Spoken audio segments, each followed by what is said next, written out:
possível restabelecer uma relação, mesmo passando por um processo de grande sofrimento emocional. Tive problemas com uma situação e pessoa específica. Como superar esse episódio e recomeçar a vida?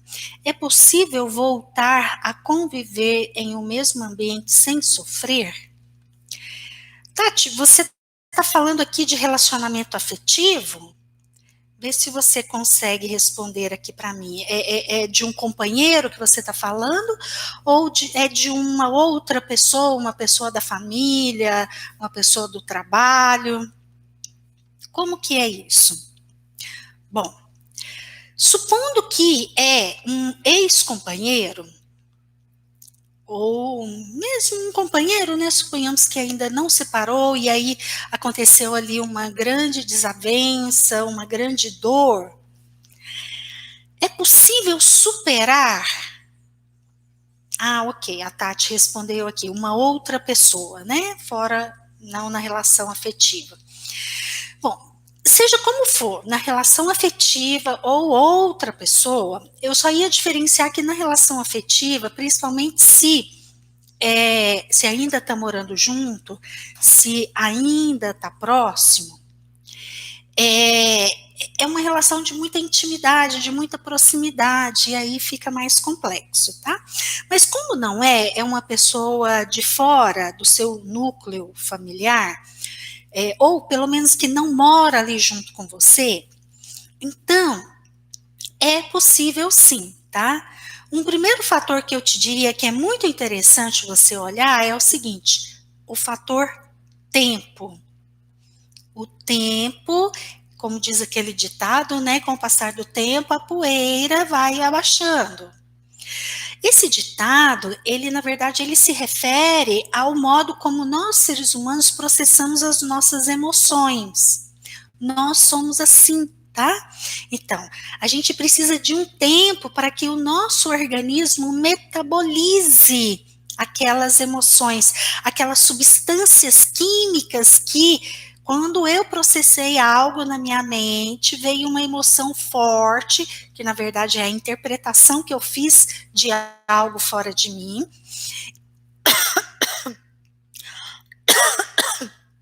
Desculpa.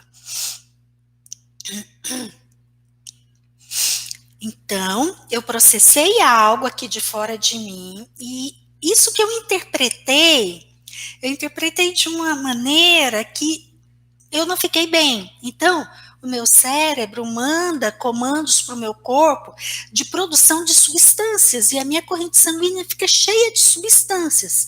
Por exemplo, se foi algo que eu senti raiva, então a minha corrente sanguínea fica cheia de adrenalina, cortisol e outras substâncias de raiva. E aí o corpo vai precisar de um tempo, de algumas horas, de alguns dias, para metabolizar essas substâncias lá na corrente sanguínea. Ok, aqui eu falei a princípio de emoção. Porém, quando a gente tem um desafeto, ou seja, alguém me machucou, talvez tenha me machucado além do que deveria. Então, alguém me faz algo, mas era para doer só desse tanto aqui, aquilo que o comportamento que é do outro. Porém, eu sinto a emoção deste tamanho. Quando tem essa diferença entre aquilo que eu deveria, aquilo que é esperado diante do comportamento do outro, eu deveria ter uma reação deste tamanho, mas eu não tive, eu tive uma reação enorme, emoções muito mais difíceis. Então, essa diferença significa que eu tenho conteúdos meus, eu tenho traumas meus semelhantes a esse que essa pessoa me trouxe. E aí por isso que dói muito além do que deveria doer.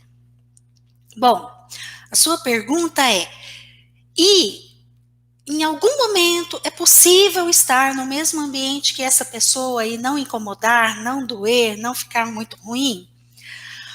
Olha, sim, se você fizer um trabalho interno, principalmente de olhar para aquilo que é seu, por que que você tem essa reação diante de determinado tipo de comportamento do outro, né? Por que que naquilo que aquela pessoa te fez, você foi tão sensível? Tudo bem, tá? Eu concordo que por vezes o outro nos faz coisas terríveis, terríveis, terríveis. Mas qual é a sua parte nisso? Quando eu coloco essa pergunta, não é para você ficar se culpando, não, tá? Não, jamais. Não se culpe. É simplesmente para você conseguir identificar qual é a sua ferida, para você ter maior poder de ação na sua cura, para você ficar uma pessoa mais forte, uma pessoa mais invulnerável àquilo que vem de fora, tá? Então, sim, é possível sim um dia, tá? Mas talvez, dependendo daquilo que essa pessoa te fez, que eu estou entendendo que é algo maior, né? Não foi uma simples pisada no calo ali do dedinho do pé, não foi, eu estou entendendo isso. Então, talvez sempre vai ser meio desagradável estar no mesmo ambiente que essa pessoa. Mas dependendo de tudo aquilo que você trabalhar e se cuidar, olhando para si, buscando autoconhecimento, talvez num futuro vá ser só desagradável. Talvez vá ser só uma pessoa que, olha, peraí, deixa eu ficar longe porque é uma companhia que não faz bem, então eu escolho ficar longe de pessoas assim, tá?